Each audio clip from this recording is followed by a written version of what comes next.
할렐루야. 우리 사랑하는 성도 여러분들께 오늘 밤도 주님의 이름으로 문안합니다.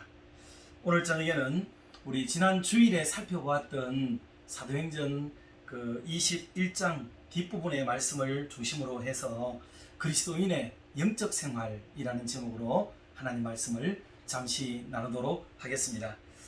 아마 오늘 이렇게 금요기도에 예배 잠깐 드리고 그리고 여자 배구 응원하면은 시간이 아마 딱 맞을 겁니다.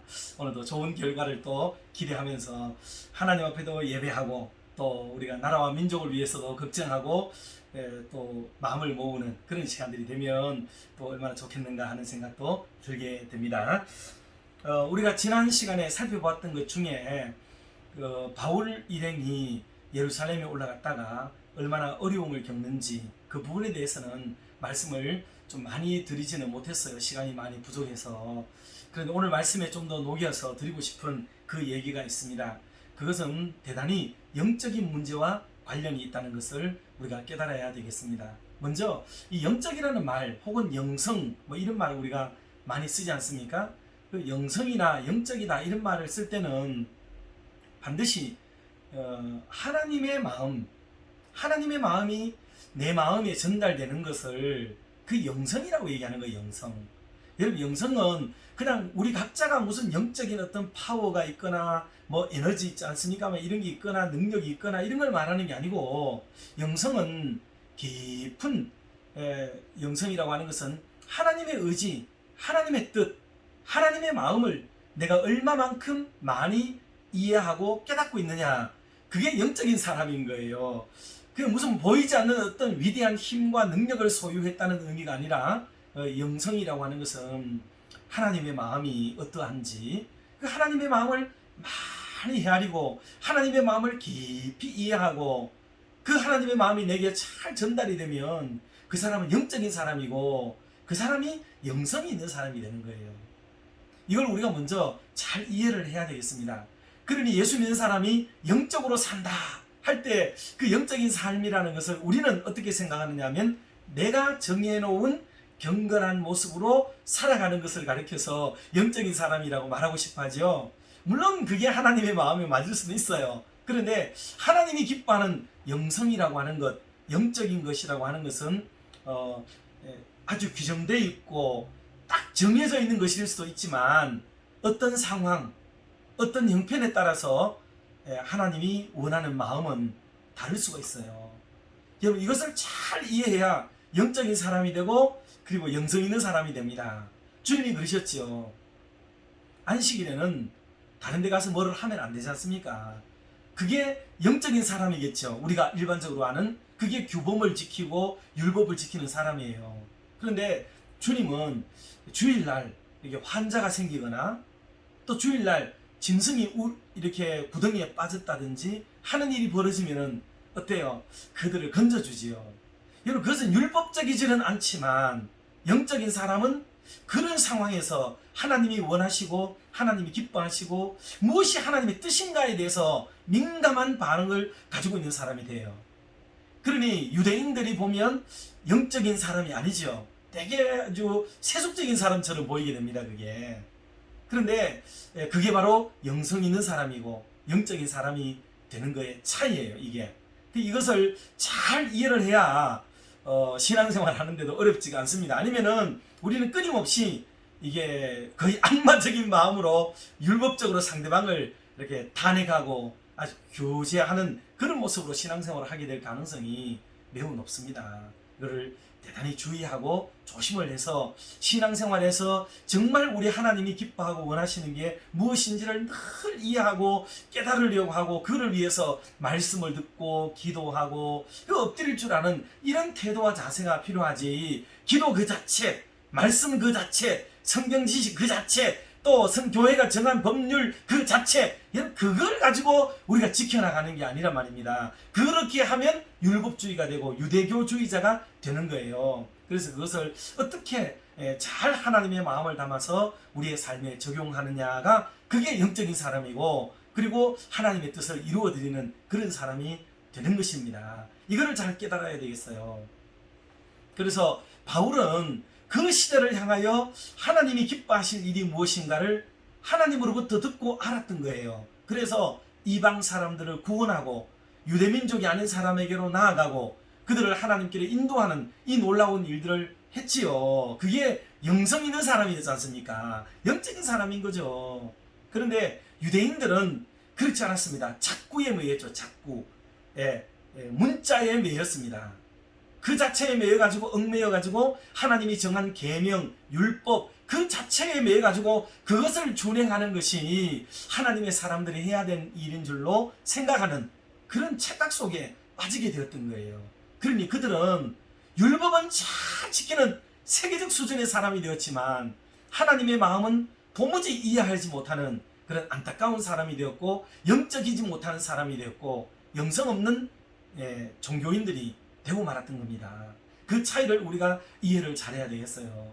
그러면 영적이라는 말의 의미, 그러면 그 사도행전 21장에 나타난 바울의 영적인 움직임은 어떤 것으로 나타났는가 할 때 한 세 가지를 말씀을 드릴 수가 있겠습니다.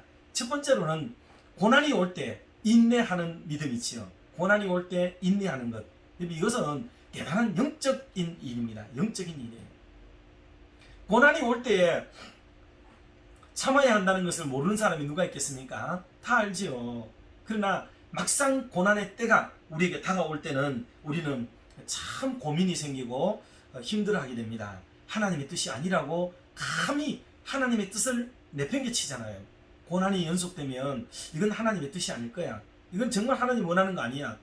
하나님 이걸 좋아하시겠어? 이렇게 생각을 하면서 이걸 버려버리는 거죠. 그러니까 영적인 사람이 되지를 못해요. 고난이 반복되면 영적인 사람이 못 되고 굉장히 육적인 사람이 되어서 자기 합리화에 이르게 됩니다. 하나님은 나를 사랑하시는데 나를 좋아하시는데 내게 이런 일을 주실 일이 없어. 이건 하나님의 뜻이 아니지. 그러니까 내가 이 고난을 피해가는 게 옳은 일이야 하고 여기는 마음이 더 크게 들어오게 됩니다.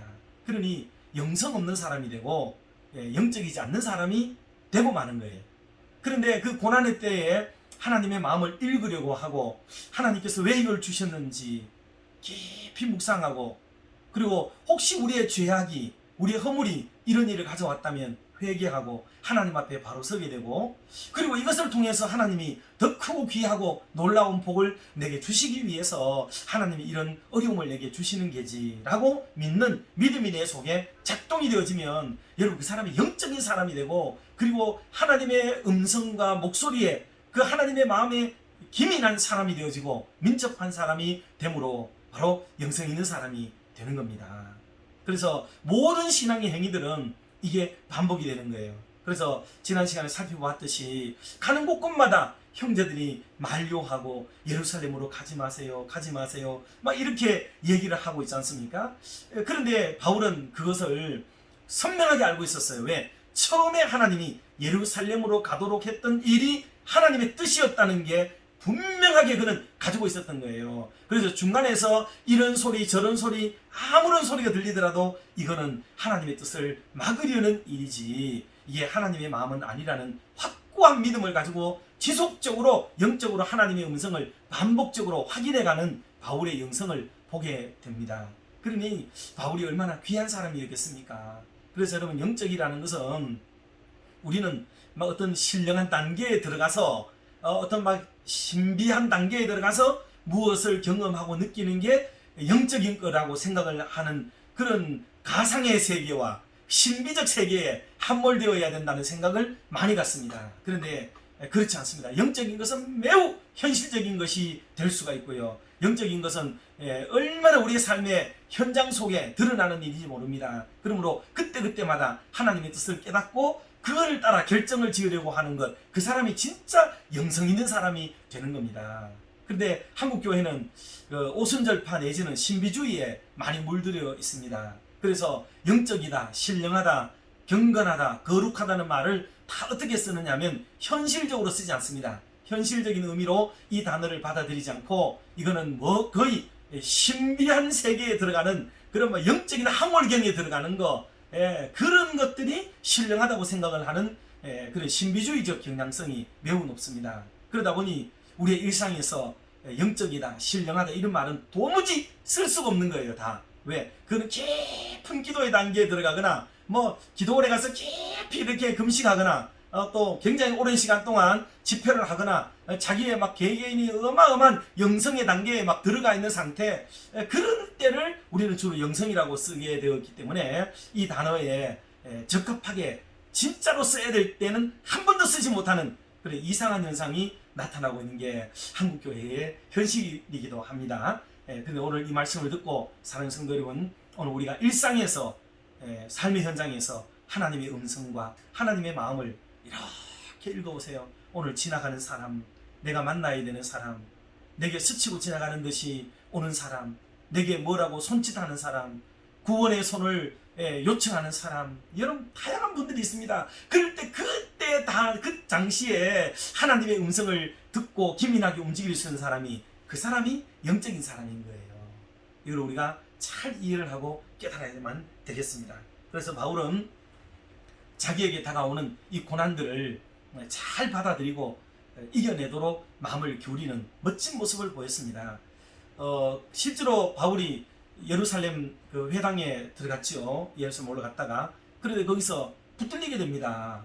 거기 에베소 출신 헬라 사람 하나가 그 성전에 들어와 있었는데, 그 유대인들이 와서 바울에게 그러지 않아도 유대교에 반하는 복음을 막 증거하고 있었기 때문에 마음에 들지 않아서 어떻게든지 조치를 취하려고 했는 터에 이제 헬라 사람 한 사람이 있었는데, 그 사람을 바울이 네가 이 사람을 여기 데려왔지, 여기는 유대인들만 들어올 수 있는 자리인데 이 계명을 어기고 네가 이방 사람을 여기에 데리고 와? 감히? 라고 덮어씌워가지고 그 사람을 그냥 린치를 가하려고, 린치 아시죠? 사사로운 형을 집행하려고 마음을 먹었더란 말입니다. 그러니까 바울은 그때 죽이려고 한 거죠. 바울이 죽을 위기에 놓이게 됩니다. 죽을 위기. 그런데 어떤 사람이 알려줬어요. 군대를 동원하게 되죠. 로마 사람이 급히 쫓아오게 됩니다. 급히 쫓아와서 바울이 로마의 시민권을 가진 것을 알고 있었기 때문에 얼른 그들을 띄워놓고 바울을 위기에서부터 건져내는 기가 막힌 역사가 일어나게 되는 거예요.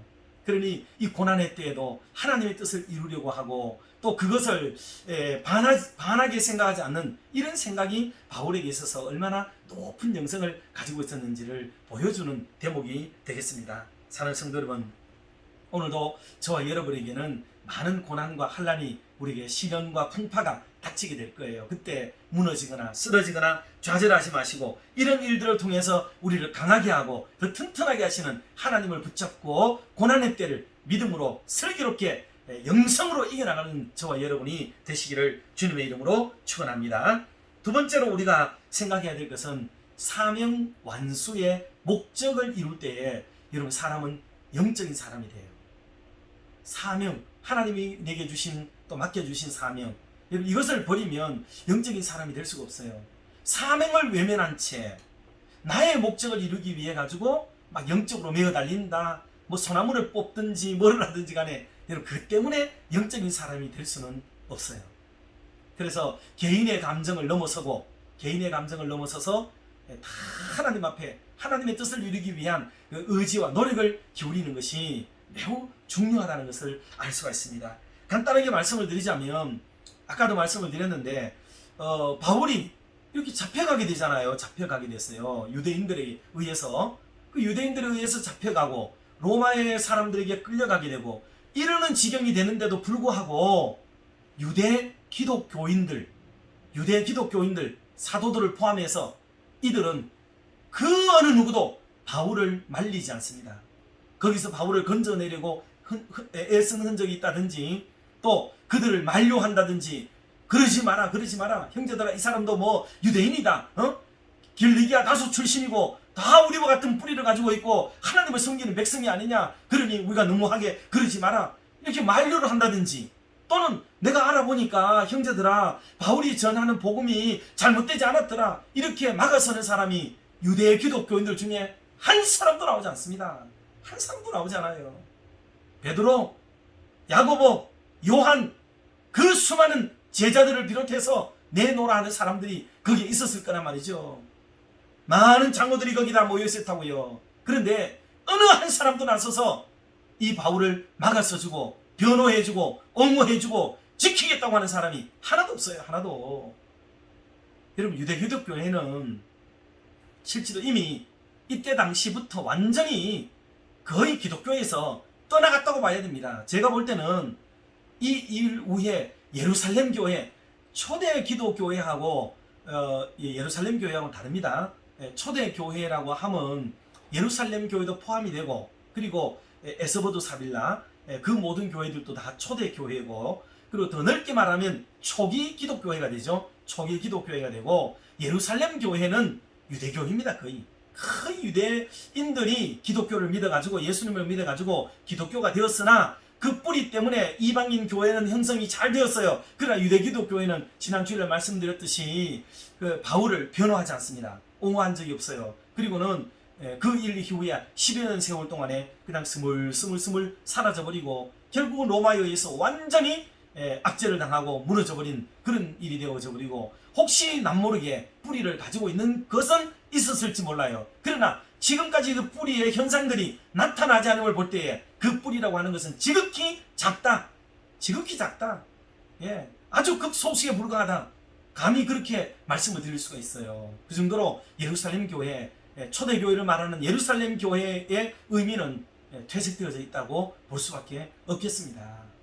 그러니 바울 입장에서는 얼마나 섭섭하겠어요. 개인적으로 생각하면은 속상하죠. 올라와서 그 먼 길을 구호금을 가지고 와서 형제들이라고, 그리고 본교회라고 모교회라고 그들을 지지하고 응원하고자 그 성도들의 때 묻은 돈들을 다 가지고 올라와서 예루살렘 교회에 전달했더니 쏙딱 받아먹어버리고, 그리고 수많은 보고를 했지만은 그 보고를 할 때 야 참 잘했다 수고했다 한마디 아무도 없었어요. 그리고 야 우리도 5만 명이나 아니 수만 명이나 우리 중에도 수만 명이나 예수 믿는 사람이 생겼어. 니 뭐 대단한 일을 한 거 아니야 라고 얘기를 해버리고 말았잖아요. 그리고 대뜸한다는 말이 뭐예요? 나실인을 만드는 제도가 있는데, 나실인 제도가 있지 않습니까? 그런데 우리 형제 중에 마침 4명이 지금 나실인이 되려고 정결의식을 가지려고 한다. 바울로도 여기에 참여해라. 그리고 여기에 물질을 좀 대라. 그러면은 우리 모두가 너를 의심하는 사람들이 야 나실인이 하는 일에 바울이 협력을 했다. 그러니 바울은 우리를 반대하거나 우리와 다른 결을 가지고 있는 사람이 아니다. 이거를 드러낼 수 있는 길이 아니겠느냐라고 설득을 했단 말이에요. 바울의 입장에는 웃기는 얘기입니다. 이게 맞지도 않는 얘기지만 어때요? 바울의 마인드는 언제나 이런 생각을 가지고 있었죠. 내가 이렇게 하는 것은 약한 자에게 가는 것은 약한 자를 얻을까? 유대인들에게 가는 것은 유대인들을 얻을까? 내가 율법을 지키는 것은 율법을 지키기 위해서가 아니고 율법에 있는 자들을 얻어내기 위해서 율법을 지켰다고 그랬어요. 그가 율법을 지킨 이유가 그거였다고요. 여러분 이것을 잘 이해를 해야 됩니다. 제가 성경을 정확하게 한 번 더 읽어드리죠. 지난번 주일에 우리가 지지난 주일에 말씀을 나눴지만은 한 번 더 제가 이 본문을 봉독을 하도록 하겠습니다. 고린도전서 9장 19절에서 23절 말씀인데, 내가 모든 사람에게서 자유로우나 스스로 모든 사람에게 종이 된 것은 더 많은 사람을 얻고자 함이라. 유대인들에게 내가 유대인과 같이 된 것은 유대인들을 얻고자 함이요, 율법 아래에 있는 자들에게는 내가 율법 아래에 있지 아니하나 율법 아래에 있는 자 같이 된 것은 율법 아래에 있는 자들을 얻고자 함이요, 율법 없는 자에게는 내가 하나님께는 율법 없는 자가 아니요 도리어 그리스도의 율법 아래에 있는 자이나 율법 없는 자와 같이 된 것은 율법 없는 자들을 얻고자 함이라.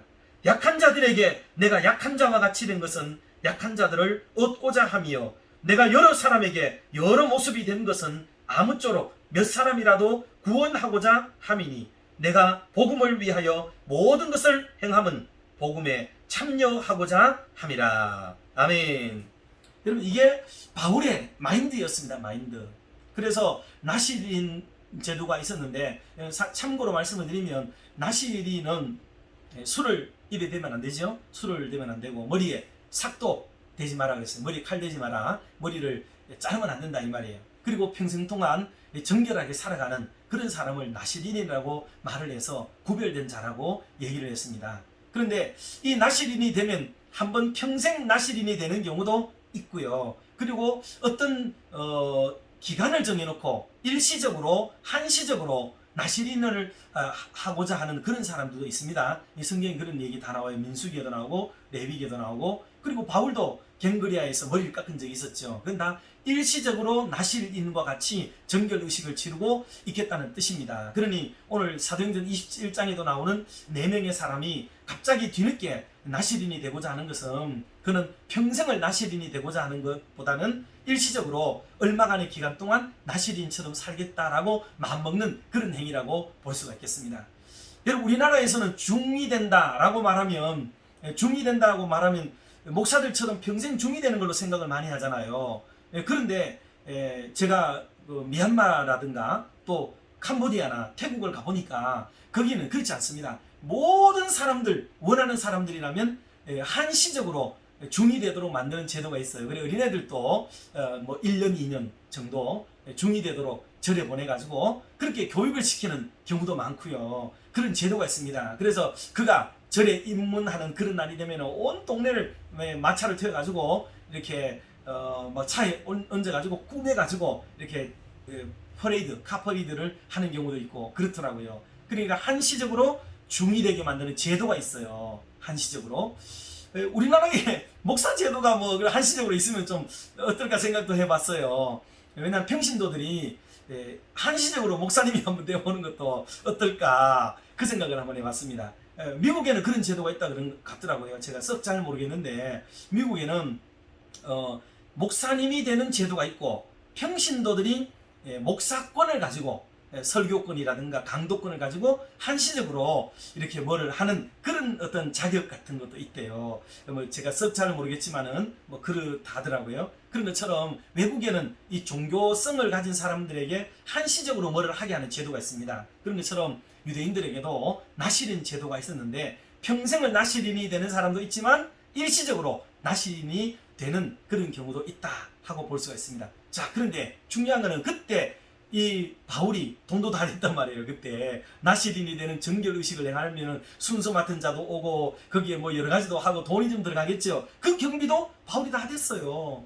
그게 안 돼도 되고 자기가 원하는 건 아니지만 그래 내가 이렇게 함으로써 이 중에 어떤 사람들을 내가 얻고자 한다 이런 마음으로 그런 일까지 했단 말입니다. 그런데 그 일을 다 했는데도 나중에 예루살렘 교회 기독교인이라면서도 바울이 정작 어려움에 처하고 유대인들에게 핍박을 받고 지금 끌려나가 죽을 위기에 놓이게 되고 로마 사람에게 끌려가는 동안에도 그 예루살렘 교회에 어떤 누구 한 사람도 바울을 내게 나서서 막아서면서 그들 앞에 방어를 해주거나 변호를 하거나 또 옹호를 해주는 어떤 사람도 있지 않았다는 거예요. 이게 여러분 이게 참 기가 막힐 노릇 아니겠습니까? 가만히 있는 겁니다. 경상도 말로 뻔히 보고 있는 거예요. 뻔히 보고 있는 겁니다. 이게 참 안타까운 일이죠. 이게 예루살렘 교회 성도들의 태도였습니다. 그런데 예루살렘 교회를 닮아간다고요? 여러분 말도 되지 않아요. 말도. 자, 그렇게 해서 결국은 바울은 그럼에도 불구하고 개인적인 감정, 속상한 것 다 내려놓고 그래도 내가 주님을 위하고 복음을 위해서 그 길을 가야 된다 하고 마음을 먹은 게 그게 바로 바울의 위대성이 거기에 있는 겁니다. 놀라운 일이죠. 자, 마지막 세 번째로 바울의 영성은 어디에서 알 수 있느냐면 여러분 성도의 교제를 통해서도 영성이 일어날 수 있어요. 성도의 교제. 지금 바울이 5절과 7절 말씀에 보면 바울이 두세 군데를 거쳐 나오지 않습니까? 거쳐 나오는데 두로를 거쳐 나올 때 이래를 머물다가 바닷가에서 헤어지는데 거기서 성도들 앞에 무릎을 꿇고 기도하고 그랬어요. 그리고 또 뒤에 가면 돌레마이라는 곳에 이르렀는데 거기서도 성도들과 함께 교제하고 하루를 더 묵고 일어나게 되는 것을 보여주고 있습니다. 오는 데마다 성도들을 만나는 게 얼마나 기쁨이고 감사고 행복이었는지 몰라요. 그럴 때 거기서 힘을 얻고 용기를 얻고 재다짐을 하고 예루살렘에 더 올라가야겠다는 각오를 하고 결심을 하게 되는 일까지 벌어집니다. 그리고 왜 그들이 처음에는 만류했지만은 바울이 끝까지 마음을 그렇게 먹고 이게 하나님의 뜻이라고 확신을 하고 있다는 걸 알고부터는 주님의 뜻대로 이루어지기를 바라면서 그들도 다 양보하고 바울을 전송하는 모습을 보여주었단 말이에요. 자, 그러면 성도의 교제가 뭐냐? 제가 어제하고 지난번에 새벽 기도회 때 잠시 말씀을 드렸지만 여러분 성도의 교제를 줄여서 말씀을 드리면 우리는 일반적으로 교인들끼리의 교제를 성도의 교제라고 말을 해요. 그것도 일면은 맞아요. 일면은 성도의 교제는 성도가 하는 게 교제지요. 그런데 성도가 나누는 교제이기 때문에 성도가 세상적 방법으로 교제하는 게 아닌 성도의 교제를 말하는 겁니다. 이해하시겠어요? 성도들이 교제를 나누되 세상적 세속적 방법으로 교제를 나누는 것이 아닌 영적인 교제, 그것을 성도의 교제라고 말을 해요. 그래서 실질적으로 성도의 교제는 예배 중에 예배를 같이 드림으로, 그게 내가 그 사람하고 말 섞는 것 아닌데도 불구하고 성도들끼리 보이지 않는 영적 굉장한 유니티가 형성이 됩니다. 여러분 새벽기도 나오는 분들 교제 나누지 않아요. 인사도 뭐 마주쳐야 하지 그냥 왔다가 갑니다. 다 서로 씻지도 않고, 아니 씻었지만은 뭐 안 씻은 듯 하고 말이죠. 덜 꾸민 듯 해서 얼굴 이렇게 너무 깊숙이 바라봐주는 거 좋아하지도 않고 하기 때문에 모두 고개 숙이고 지나가고 그래요. 그러나 우리는 새벽기도 교인이다 하는 이 자부심이, 여러분 그 연대감이 말도 못하는 거예요. 이게 여러분 우리 교회가 다른 교회하고 연합 집회를 해보세요. 우리 교회 성도들끼리 막 차 타고 올라갔다 내려오는 동안인데 우리는 별도로 밥을 먹고 교제 나누고 뭐 그런 것이 없지만은 영적인 예배의 교제가 우리를 단단하게 만들어요. 이게 기도회 성경을 배우면서 그런 과정을 통하고, 그리고 봉사를 통해가 헌신하는 동안에 성도끼리의 끈끈한 정이 생기고, 여러분 이걸 성도의 교제라고 말합니다. 그런데 성도들이 세상적 세속적 방법으로 교제하는 것도 있지요. 밥을 먹고 차를 나누고 놀러 다니고, 그런데 이런 거 되게 편하고 좋지요. 할만하잖아요. 얼마나 좋아요. 그러나 이거는 세속적 방법이고 세상 교제입니다. 세상 교제. 다만 믿는 사람들끼리 하는 교제라는 것만, 그게 어느 정도 성도의 교제에 조금 꼽살이 끼는 거고, 온전히 성도의 교제라 하면 예배, 성경 공부, 기도회, 봉사 등을 비롯한 영적인 움직임을 말하는 거란 말입니다. 이게 그러나 교회도 너무 영적인 것으로만 이렇게 가버리면 성도들과 세상 사람들이 앞에서 이렇게 싫어하게 되기 때문에 교회가 조금씩 길을 열었죠. 그래서 1년에 뭐 몇 차례씩 야외 예배도 간다든지 또 체육대회도 한다든지, 여러분 실제로 야외 예배, 체육대회 이건 전부 다 교회의 일은 아닙니다. 실제로는. 그러나 오늘날 교회들이 마음을 열고 해서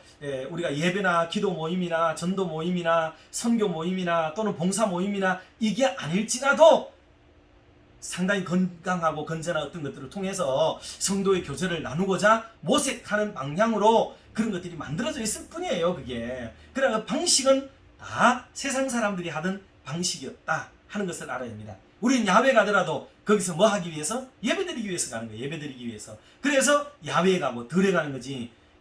이걸 우리가 알아야 됩니다. 그런데 지금은 어때요? 모든 게 행사가 있기 때문에 성도의 진짜 교제는 다 뭐를 해야 돼요? 줄이고 하지 말아야 되고 멈춰야 되고 뛰어넘어야 되고 빨리 마쳐야 되고 그래야 되잖아요. 그러니까 성도의 교제가 거꾸로 되어 있습니다. 거꾸로. 자, 뭐 긴 말을 또 다른 주제이기 때문에 긴 말씀을 드릴 수는 없지만, 성도 여러분, 그래서 성도의 교제가 얼마나 우리를 하나님 앞에 바람직하게 만드는지 몰라요. 여러분 진짜 제대로 된 교제가 어떤 거 있지 않습니까? 예컨대 주기철 목사님이 모판 위를 걸어갈 때 온 성도들이 좌우에서 영적으로 교제를 나눴죠. 찬송 불러주고 내 주는 강한 성이요 막 찬송을 부르는데 목사님이 그 모판 위를 걸어가는 그런 놀라운 면모를 보였죠. 여러분 성도의 교제는 그런 겁니다. 그런 거. 주기철 목사님이, 손장훈 목사님이 그렇게 자기를 아들을 죽인 사람들을 양자로 삼기까지 그렇게 해간다는 수많은 성도들이 모여서 목사님께 힘을 실어주고 용기를 북돋아주고 사기를 진작시켜주는 영적 에너지가 그 속에 막 나왔단 말입니다. 그게 성도의 교제입니다. 성도의 교제. 시대가 이래서 어쩔 수 없이 우리는 여러 가지 성도들이 다양한 모습으로 교제를 나누고 있지만은, 여러분의 교제를 돌아보세요. 끼리 밥을 먹고 끼리 차를 나누고 끼리 놀러 다니고는 다 하지만은 함께 예배에 올라오고 함께 기도회에 참여하고 함께 성경 공부에 참여하고 함께 전도와 선교에 참여하고 그리고 함께 봉사에 참여하는가? 여러분 이걸 보시면 돼요. 그게 영적인 교제고 그게 성도의 진정한 교제라는 것을 결코 잊어서는 안 됩니다. 그래서 성도의 교제를 통해서 사람이 영적인 것을 깨닫게 되고 하나님의 마음을 깨닫고 이해하고 알아요. 그래서 그런 일을 하다 보면 마음이 연약한 사람, 병든 사람, 힘든 사람, 이런 사람들이 다 눈에 들어오는 거예요. 그래서 그들을 건지고 구원하고 한 형제되고 하자는 게, 그게 성도의 교제에 나오는 모든 것의 포괄성이다 하고 생각하시면 되겠습니다. 말씀을 마칩니다.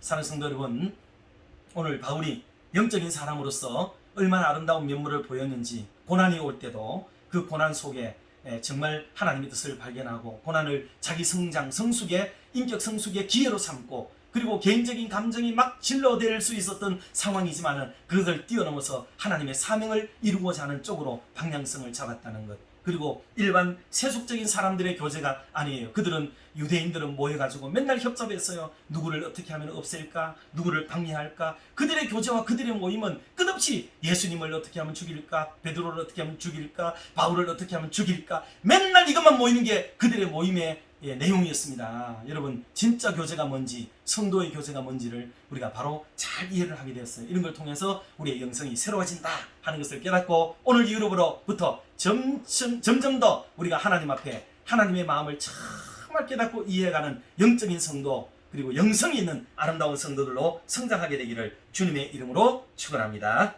기도하겠습니다. 사랑 많으신 하나님 아버지, 감사합니다. 오늘 성금요일 밤을 맞이하여 저희들이 여전히 하나님의 말씀 앞에 앉았습니다. 시절이 힘들고 어렵다고는 하지만 그럼에도 불구하고 저희들은 많이 부족하고 연약하여 매 순간 아버지의 뜻을 거스르고 우리 자신들을 위하여 살아가기 바쁜 나날들을 보내고 있습니다. 하나님, 용서하여 주시옵소서. 이제는 하나님께서 지으신 귀한 본심들을 회복시켜 주시어서 거룩한 주님의 음성 듣는 것을 기뻐하며 그 선하신 뜻을 이루어 드리는 것을 참 기쁨으로 여길 수 있는 믿음을 주시옵소서. 크고 작은 고난이 다가올 때마다 우리는 너무나 믿음 없는 사람들처럼 흔들릴 때도 많았습니다. 그러나 이제는 그 고난의 시간들을 더욱 적극적이고 긍정적으로 받아들여서 우리 각자의 믿음 성장의 기회로 삼도록 은혜를 주시옵소서. 또한 성도의 교제가 점차 상실되어가는 시대에 육적이며 세속적인 교제에 하나님 함몰되지 않도록 인도해 주시고, 오히려 영적인 교제, 참된 성도의 교제가 더욱 풍성한 우리 교회가 되도록 인도해 주시옵소서. 온 우주와 나라들을 통치하시는 하나님 아버지, 우리 믿는 자들도 우리나라의 정치 현실을 바라보며 크게 염려하고 있습니다. 모든 위정자들께 은혜를 주셔서 헌법 정신에 위배되지 않는 자유 대한민국의 기치에 맞는 올바른 정치를 하도록 인도해 주시옵소서. 코로나19와 변이 바이러스의 확산으로 인해 모든 백성들의 출입과 모임이 너무나 제약을 받고 있습니다. 더욱이 하나님 앞에 예배드리는 신앙생활에서조차 엄청난 제약을 계속 받고 있음을 주님께서 아십니다. 속히 이 모든 문제를 해결하여 주셔서 더욱 기쁨과 즐거움으로 신앙생활하게 하시고 단마음으로 백성의 도리를 다하도록 전화 위복의 은혜를 베풀어 주시옵소서. 교회 학교에 많은 부서들이 은혜 중에 여름 성경학교와 수련회를 마쳤습니다. 수고한 종들에게 기쁨과 보람으로 인하여 빼앗기지 않는 즐거움과 위로를 더하여 주시옵소서. 아울러 남은 부서들이 끝까지 시대적 엄중함을 지혜롭게 반영하여 잘 마치도록 인도해 주시옵소서. 우리의 참된 치료자이신 아버지께서 우리 중에 있는 환우들을 사랑하여 주셔서 신속히 기쁨의 소식들을 우리 모두의 귓가에 들려주시기를 기도합니다. 특별히 장종현 집사님을 주의 성령으로 안수안찰하여 주셔서 의사 선생님이 진찰하고 가족들이 염려하는 모든 것이 기후로 끝나게 하시고 하나님의 일하심을 똑똑히 바라보는 그런 계기가 되도록 크게 역사하여 주시옵소서. 오늘 밤도 우리 대구 칠곡중앙교회에 속한 모든 믿음의 권속들을 일일이 사랑하여 주시고 처해 있는 형편에 따라 주님의 은혜로 충만히 채워 주시옵소서. 이 모든 말씀을 우리 주 예수 그리스도의 이름으로 기도드리옵나이다. 아멘. 사랑하고 축복합니다.